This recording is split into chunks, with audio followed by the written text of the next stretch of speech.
بسم اللہ الرحمن الرحیم۔ السلام علیکم ورحمۃ اللہ وبرکاتہ۔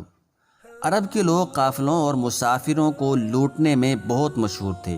ان کا یہ وتیرہ ہوتا تھا کہ وہ اپنے علاقے کے کسی جنگل یا باغ کی آڑ میں چھپ کر بیٹھ جاتے اور راہ گزرتے لوگوں کو لوٹتے اور اپنی طاقت کا مظاہرہ کرتے۔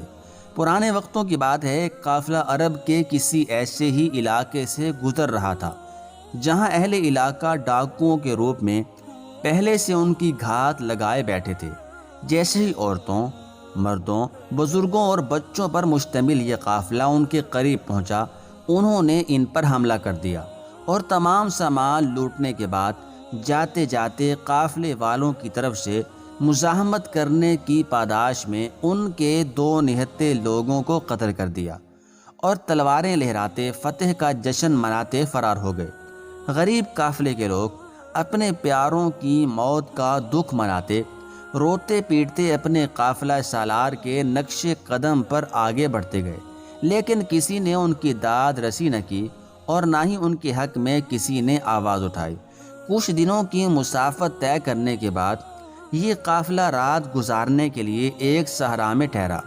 قافلے کی عورتیں کھانا پکانے کا انتظام کرنے لگیں اور مرد حضرات آگ جلانے کے لیے ارد گرد سے لکڑیوں کا بندوبست کرنے لگے۔ رات کا وقت تھا، اس لیے آگ کی روشنی دور سے بڑی آسانی سے دیکھی جا سکتی تھی۔ کچھ راہ بھٹکے ہوئے بھوکے گھڑ سواروں نے آگ جلتی دیکھی تو اس طرف آ نکلے۔ اب اسے قسمت کہیے یا قدرت کا کھیل کہ یہ گھڑ سوار وہی ڈاکو تھے جنہوں نے اس قافلے کو پہلے لوٹا تھا اور پھر ان کے دو افراد کو قتل کر دیا تھا۔ یہ سبھی نقاب پوش ڈاکو قافلہ سالار کے پاس گئے اور بولے کہ ہم راہ بھٹک گئے ہیں اور بہت بھوکے بھی ہیں، اگر کچھ کھانے کو مل جائے اور کچھ دیر آرام کرنے کے لیے مناسب جگہ مل جائے تو بہت نوازش ہوگی۔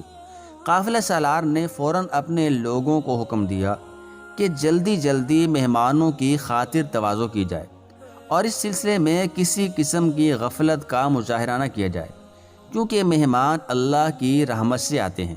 جب یہ ڈاکو اچھی طرح سے کھانا کھا چکے اور اپنی تھکاوٹ بھی دور کر چکے تو جاتے ہوئے ایک ڈاکو قافلہ سالار سے بولا، یقیناً اگر ہمارے چہروں پر نقاب نہ ہوتے اور آپ ہمیں پہچان لیتے تو کبھی ہماری اتنی خاطر مدارت نہ کرتے، کیونکہ آپ جانتے نہیں ہو کہ ہم کون ہیں۔ قافلہ سالار نے مسکراتے ہوئے کہا، برخوردار، بے شک تم لوگوں نے اپنے چہروں کو نقاب سے ڈھانپ رکھا ہے اور رات کا اندھیرا بھی ہے، لیکن میں تمہارے نقابوں کے اندر چھپے ہوئے چہروں کو بھلا کیسے بھول سکتا ہوں؟ تم سب وہی لوگ ہو جنہوں نے پہلے ہمیں لوٹا تھا اور پھر ہمارے دو افراد کو قتل کیا تھا، جن میں سے ایک میرا اپنا سگا بھائی تھا۔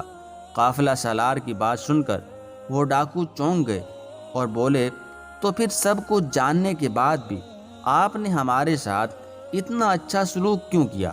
قافلہ سالار بولا، یہ تو اپنے اپنے نصیب کی بات ہے۔ اس دن ہم لوگ آپ کے مہمان تھے، جو آپ سے ہو سکا آپ نے ہمارے ساتھ کیا، لیکن آج آپ لوگ ہمارے مہمان ہو، جو ہم سے ہو سکا وہ ہم نے کیا۔ اللہ تو سب دیکھ رہا ہے، وہی اس کا اجر دے گا۔